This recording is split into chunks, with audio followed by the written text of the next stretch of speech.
To add a display capture, you right click and click add and click display capture. And I already have it because I need it to record, so you should only have one. And to record a video, you click on start recording, and then you can drag the blue bars right there to increase your mic or your desktop audio. Like if you can't hear yourself, you can just lower the desktop volume. Then in here, there's not a lot of things you can change. If you like have a different language, you can change it on the top, very top, right there. In here, I'm not going to do anything, but I'm going to do recording, so you can set it to advanced.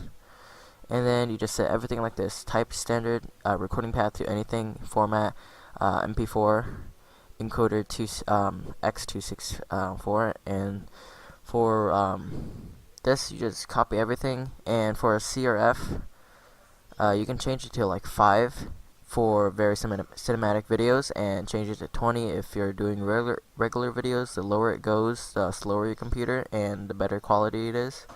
And then here you change your resolution and FPS, and that's it.